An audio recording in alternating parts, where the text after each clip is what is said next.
बोलिए विष्णु भगवान की जय हो, बृहस्पति देव भगवान की जय हो। बृहस्पतिवार व्रत कथा। एक समय की बात है, भारतवर्ष में एक प्रतापी और दानी राजा राज्य करता था। वह नित्य प्रतिदिन गरीबों और ब्राह्मणों की सहायता करता, हर एक दिन दान पुण्य करता। लेकिन ये बातें उसकी रानी को बिल्कुल अच्छी नहीं लगती। वो न गरीबों को दान देती और न ही भगवान का पूजन करती, और राजा से भी दान पुण्य करने से मना करती। एक दिन की बात है, राजा तो शिकार खेलने वन को गए थे। घर में रानी और दासी थी। उसी समय बृहस्पति देव साधु के वेश में राजा के महल में भिक्षा के लिए आए और भिक्षा मांगी तो रानी ने भिक्षा देने से इनकार कर दिया। रानी कहने लगी, हे साधु महाराज, मैं तो इस दान और पुण्य से तंग आ गई हूँ। मेरे पति सारा धन लुटाते रहते हैं। अब तो मेरी इच्छा है कि हमारा सब धन नष्ट हो जाए, ना रहेगा बांस और ना बजेगी बांसुरी। साधु बाबा कहने लगे, देवी तुम तो बड़ी विचित्र हो। संतान और धन को तो सभी चाहते हैं, पुत्र और लक्ष्मी तो पापी के घर में भी होने चाहिए। यदि तुम्हारे पास धन अधिक है तो भूखे मनुष्यों को भोजन कराओ, प्यासों के लिए प्याऊ लगवाओ, मुसाफिरों के लिए धर्मशाला खुलवाओ, निर्धन की कन्याओं का विवाह करवाओ। ऐसे और भी कई काम हैं जिनके करने से तुम्हारा यश लोक और परलोक में फैलेगा। लेकिन रानी पर इन बातों का कोई भी प्रभाव नहीं पड़ा। वह कहने लगी, महाराज आप मुझे ना समझाएं, मुझे ऐसे धन की आवश्यकता नहीं जिसे हर किसी को बांटती फिरूं। तब साधु बाबा कहने लगे, यदि तुम्हारी ऐसी ही इच्छा है तो ऐसा ही होगा। जैसा मैं कहता हूँ तुम वैसा करना। बृहस्पतिवार के दिन घर को लीपना, अपने सिर को धोकर स्नान करना, पट्टी चढ़ाकर कपड़े धोना, और ऐसा करने से तुम्हारा सारा धन नष्ट हो जाएगा। इतना कहकर साधु बाबा वहां से चले गए। साधु के कहे अनुसार रानी ने अभी 3 बृहस्पतिवार ही बिताए थे कि उनका सारा धन नष्ट हो गया। अब तो भोजन के लिए भी राजा का परिवार तरसने लगा। एक दिन राजा अपनी रानी से बोला, रानी तुम यहीं पर रहो, मैं दूसरे देश को जाता हूँ, क्योंकि यहाँ पर तो सभी लोग मुझे जानते हैं, इसीलिए मैं कोई छोटा काम भी नहीं कर सकता। देश चोरी तो परदेश भीख बराबर होती है। और ऐसा कहकर राजा परदेश को चला गया। वहां वह जंगल में जाता, लकड़ी काट कर लाता और शहर में बेचता। इस तरह से अपना जीवन व्यतीत करने लगा। इधर राजा के परदेश जाते ही रानी और दासी दुखी रहने लगी। एक बार रानी और दासी को 7 दिनों तक बिना भोजन के रहना पड़ा। तो रानी ने अपनी दासी से कहा, हे दासी, पास ही के नगर में मेरी बहन रहती है, वह बहुत धनवान है, तो उसके पास जा और वहां से कुछ बेचर ले आ, थोड़े दिन के लिए गुजर बसर हो जाएगी। दासी रानी की बहन के पास गई। उस दिन गुरुवार का दिन था और रानी की बहन उस समय बृहस्पतिवार व्रत की कथा सुन रही थी। दासी ने रानी की बहन को अपनी रानी का संदेश दिया, लेकिन रानी की बड़ी बहन ने कोई भी उत्तर नहीं दिया। जब दासी को रानी की बहन से कोई उत्तर नहीं मिला तो बहुत दुखी हुई और उसे क्रोध भी आया। वो वापस चली आई। दासी ने वापस आकर रानी को सारी बात बता दी और कहने लगी कि रानी, आपकी बहन तो बहुत ही बड़ी आदमी है, वो तो छोटे मनुष्यों से बात नहीं करती। उधर रानी की बहन ने सोचा कि मेरी बहन की दासी आई थी पर मैं उससे नहीं बोली, इससे वो बहुत दुखी हुई होगी।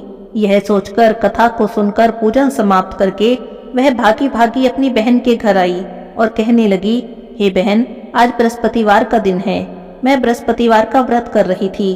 तुम्हारी दासी मेरे घर गई, पर जब तक कथा होती है तब तक तो ना उठते हैं और ना ही बोलते हैं, इसीलिए मैं नहीं बोली।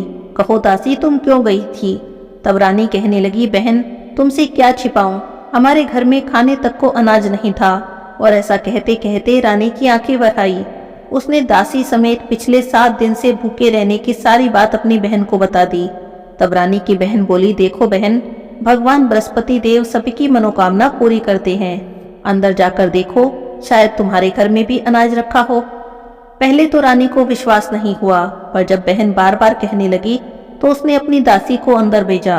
दासी अंदर गई तो उसे एक अनाज से भरा घड़ा मिल गया। यह देखकर दासी को बड़ी हैरानी हुई।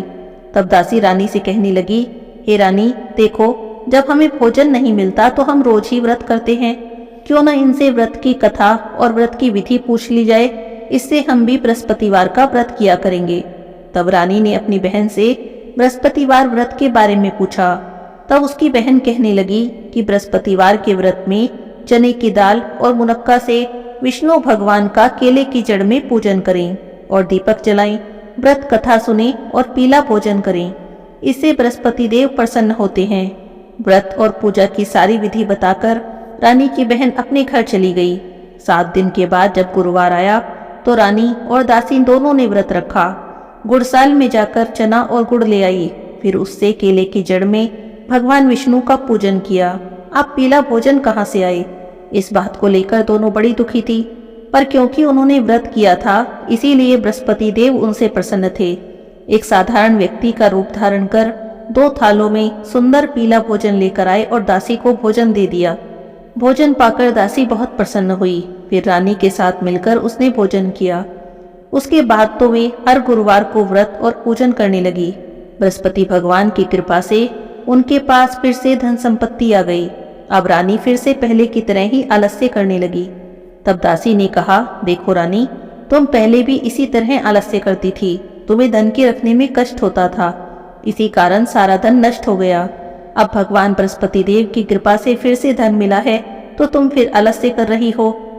रानी को समझाते हुए दासी ने कहा, बड़ी मुसीबतों के बाद हमने यह धन पाया है, इसीलिए हमें दान पुण्य करना चाहिए। भूखे मनुष्यों को भोजन कराओ और अपने धन को शुभ कार्यों में खर्च करो। इससे तुम्हारे कुल का यश बढ़ेगा, स्वर्ग की प्राप्ति होगी और पितृ प्रसन्न होंगे। दासी की बात मानकर रानी ने अपना धन शुभ कार्यों में खर्च करना शुरू कर दिया। पूरे नगर में उसका यश फैलने लगा। उधर प्रदेश में राजा बहुत दुखी था। रोज लकड़ियां काट कर लाता और उन्हें बेचता, इससे अपना गुजारा करता था। एक दिन दुखी होकर जंगल में ही एक पेड़ के नीचे बैठ गया। अपनी दशा को याद करके व्याकुल होकर रोने लगा। उस दिन बृहस्पतिवार का दिन था। तब उसने देखा कि निर्जन वन में एक साधु प्रकट हुए। साधु के वेश में स्वयं बृहस्पति देव भगवान थे। वे लक्कड़हारे के सामने आकर बोले, हे लक्कड़हारे, इस सुनसान जंगल में तुम चिंता में क्यों बैठे हो? तब लक्कड़हारे ने अपने दोनों हाथ जोड़ लिए, प्रणाम किया और कहने लगा, महात्मा जी, आप तो अंतर्यामी हैं, सब कुछ जानने वाले हैं, मैं आपसे क्या कहूँ। इतना कहकर रोने लगा और साधु को अपनी सारी बातें बता दी। तब साधु बाबा ने कहा कि तुम्हारी पत्नी ने बृहस्पतिवार के दिन बृहस्पति भगवान का निरादर किया था, इस कारण बृहस्पति भगवान नाराज हो गए और तुम्हारी ये दशा हो गई। अब तुम चिंता मत करो और मेरे कहे अनुसार करो, तुम्हारे सभी कष्ट दूर हो जाएंगे। भगवान तुम्हें पहले से भी अधिक संपत्ति देंगे। तुम बृहस्पतिवार का व्रत किया करो और बृहस्पतिवार के दिन कथा सुना करो। 2 पैसे के चने मुनक्का लाकर उनका प्रसाद बनाओ। शुद्ध जल से लोटे में शक्कर मिलाकर अमृत तैयार करो। कथा के बाद अपने सारे परिवार और सुनने वाले प्रेमियों में अमृत और प्रसाद बांटकर आप भी ग्रहण करो। ऐसा करने से बृहस्पति भगवान प्रसन्न होंगे और तुम्हारी सभी मनोकामनाएं पूरी करेंगे। साधु के ऐसे वचन सुनकर वह लक्कड़हारा कहने लगा, हे प्रभु, मुझे लकड़ी बेचकर इतना पैसा नहीं मिलता कि जिससे भोजन करने के बाद कुछ बचा सकूं। मैंने रात्रि में अपनी पत्नी को व्याकुल देखा है, मेरे पास कुछ भी नहीं जिससे उसकी खबर तो मंगा सकूं। तब साधु कहने लगे, तुम किसी बात की चिंता मत करो। बृहस्पतिवार के दिन तुम रोजाना की तरह लकड़ियां लेकर शहर को जाओगे तो तुम्हें रोज से दुगना धन प्राप्त होगा।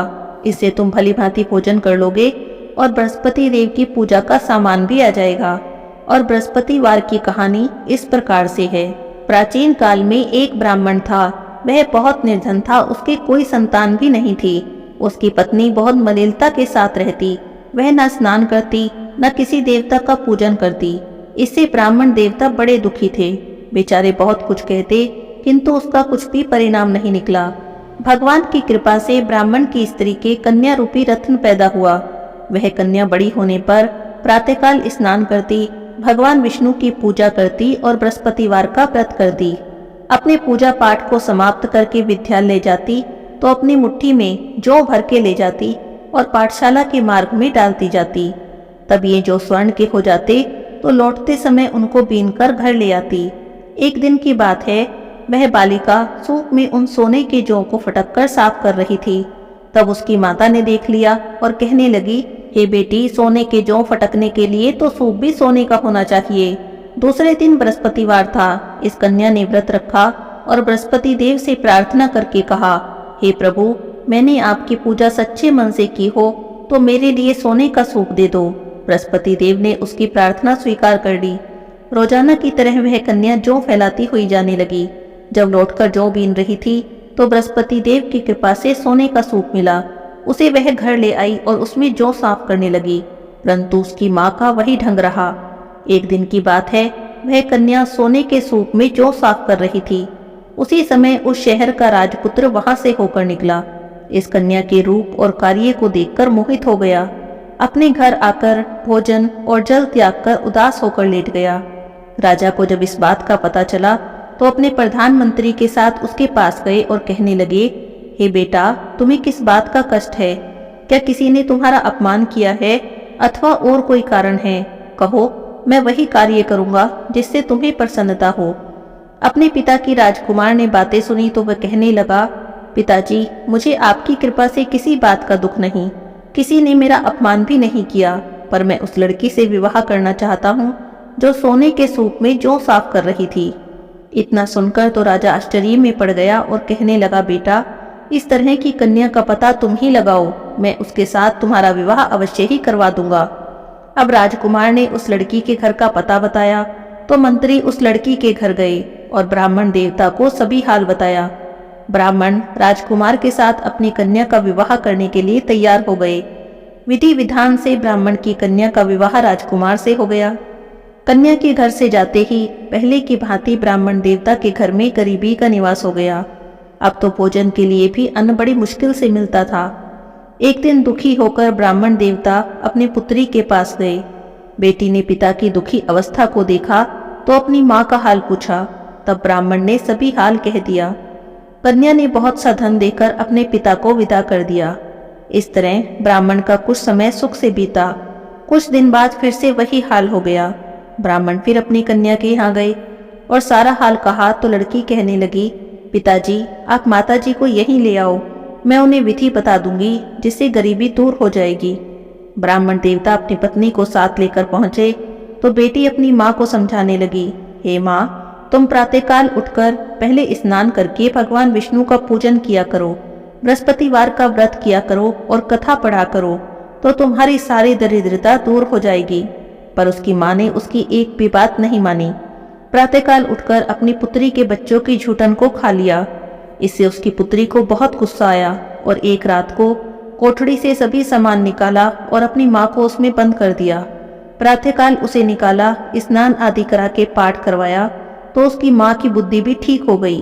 फिर तो वह प्रत्येक बृहस्पतिवार को व्रत करने लगी और विष्णु भगवान का पूजन करने लगी। इस व्रत के प्रभाव से उसके माता पिता बहुत ही धनवान और पुत्रवान हो गए। बृहस्पति भगवान की कृपा से इस लोक में सभी सुखों को भोगकर स्वर्ग को प्राप्त हुए। बोलिए बृहस्पति देव भगवान की जय हो। इस तरह लक्कड़हारे को बृहस्पति देव की कथा सुनाकर साधु बाबा वहां से अंतर ध्यान हो गए। धीरे धीरे समय व्यतीत हुआ और बृहस्पतिवार का दिन आया। लक्कड़हारा जंगल से लकड़ी काटकर शहर में बेचने गया तो उसे उस दिन और दिन से अधिक पैसे मिले। राजा ने चना गुड़ आदि लाकर गुरुवार का व्रत किया। उस दिन से उसके सारे दुख दूर हो गए, पर जब दोबारा बृहस्पतिवार का दिन आया तो व्रत करना भूल गया। इस कारण बृहस्पति भगवान उससे नाराज हो गए। उस दिन उस नगर के राजा ने विशाल यज्ञ का आयोजन किया और शहर में घोषणा करा दी कि कोई भी मनुष्य अपने घर भोजन नहीं बनाएगा और न ही आग जलाएगा। सभी जनता मेरे यहाँ भोजन करने आएगी और इस आज्ञा को जो न मानेगा उसे फांसी की सजा दी जाएगी। इस तरह की घोषणा सारे नगर में करवा दी गई। राजा की आज्ञा के अनुसार शहर के सभी लोग भोजन करने गए, लेकिन लक्कड़हारे को कुछ देर हो गई। इसीलिए राजा उसे अपने साथ घर ले गए और ले जाकर भोजन करा रहे थे तो रानी की दृष्टि उस खूंटी पर पड़ी जिस पर उसका हार लटका हुआ था। वह हार उसे वहां पर दिखाई नहीं दिया। तब रानी ने सोचा कि मेरा हार इसी मनुष्य ने चुराया है और उसी समय सिपाही बुलाकर उसे कारागार में डलवा दिया।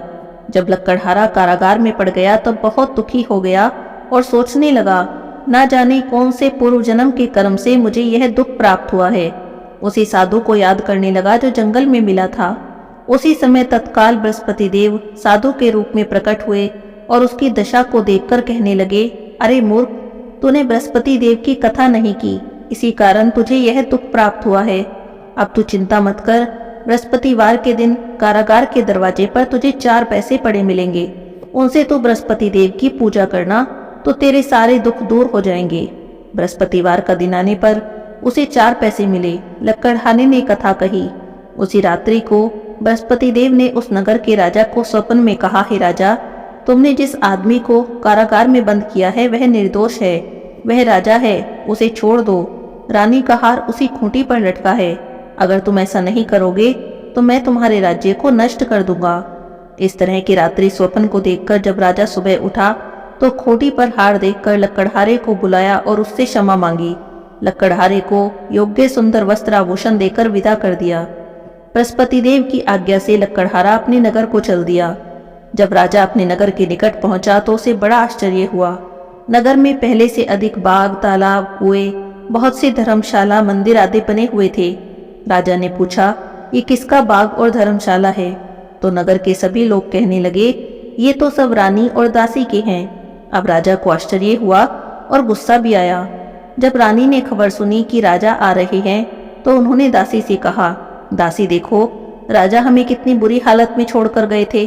अब हमारी ऐसी हालत देखकर वो लौट न जाएं, इसीलिए तुम दरवाजे पर खड़ी हो जाओ। आज्ञा के अनुसार दासी दरवाजे पर खड़ी हो गई। जब राजा आए तो उन्हें अपने साथ लिवा लाई। अब राजा ने क्रोध करके अपनी रानी से पूछा, बताओ ये धन तुम्हें कैसे प्राप्त हुआ? तब रानी और दासी ने कहा कि हमें तो यह सब धन बृहस्पति देव के व्रत के प्रभाव से प्राप्त हुआ है। अब तो राजा ने निश्चय किया कि 7 रोज बाद तो सभी बृहस्पति देव का पूजन करते हैं, पर मैं रोज बृहस्पति देव का पूजन किया करूंगा। दिन में 3 बार कहानी कहूंगा और रोज व्रत करूंगा। अब हर समय राजा के दुपट्टे में चने की दाल बंधी रहती। राजा दिन में 3 बार कहानी कहता।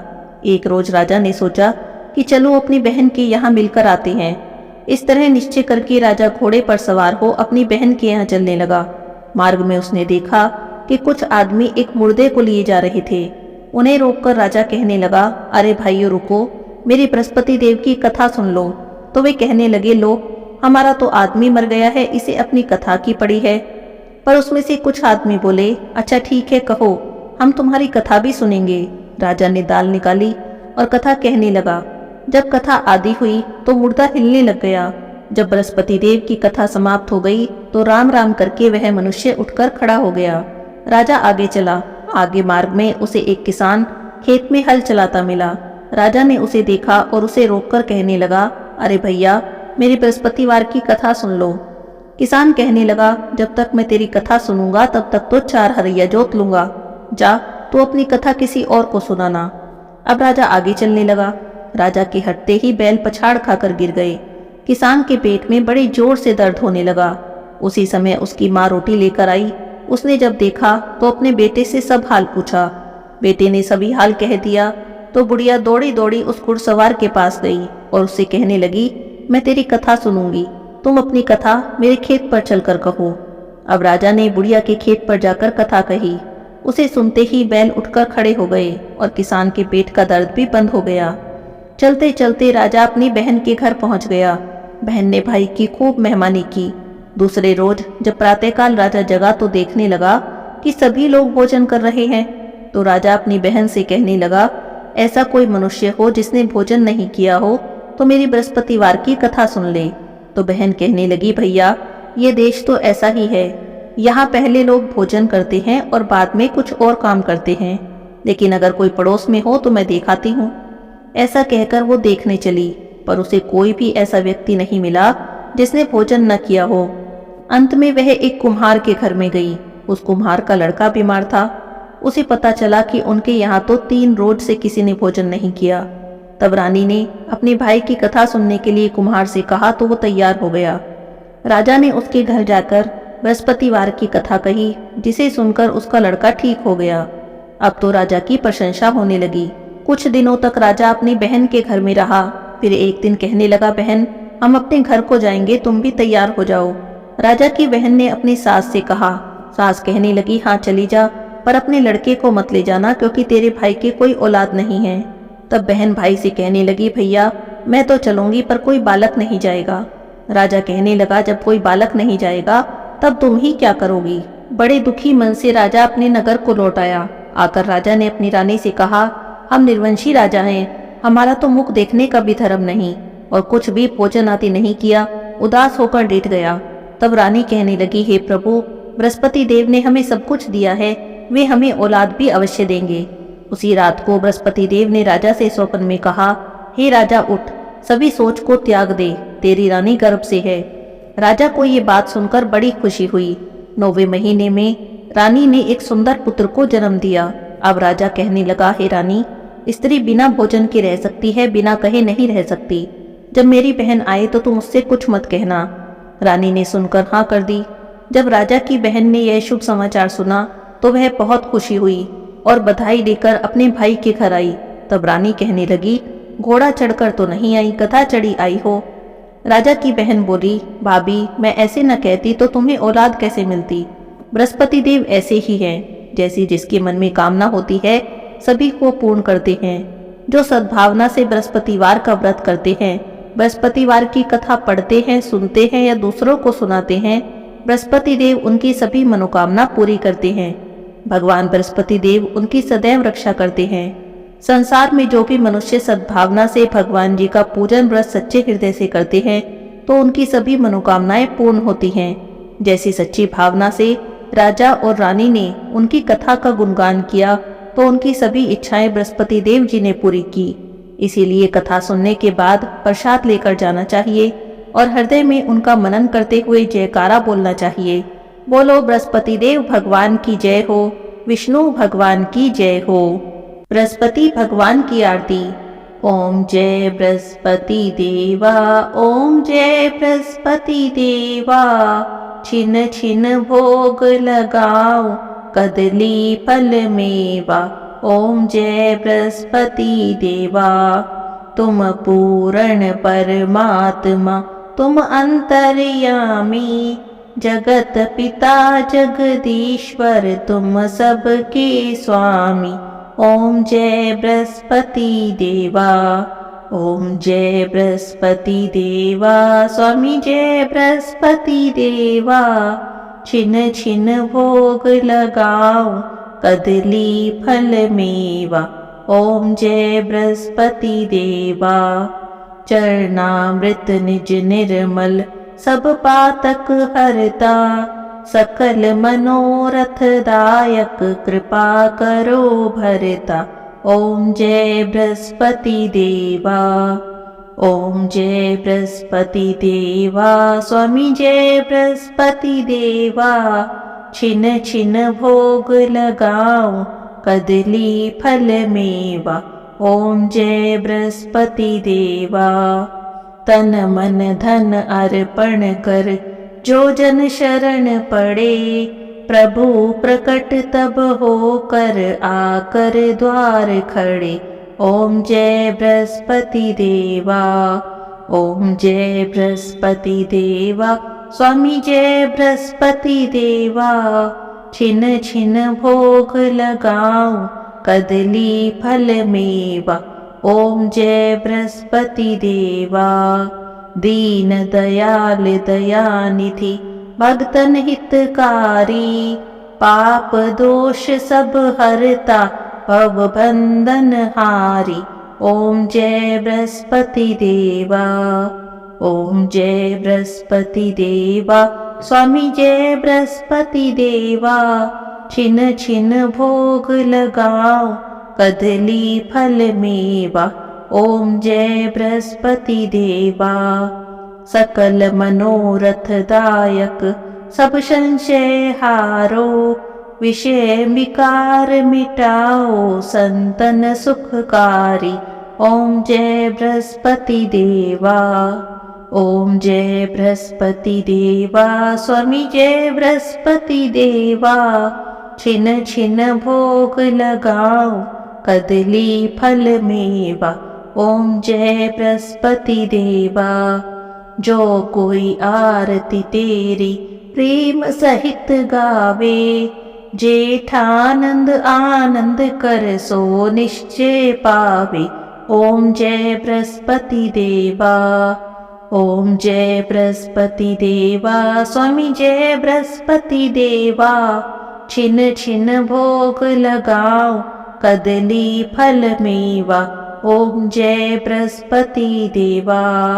सब बोलिए विष्णु भगवान की जय हो, बृहस्पति देव भगवान की जय हो।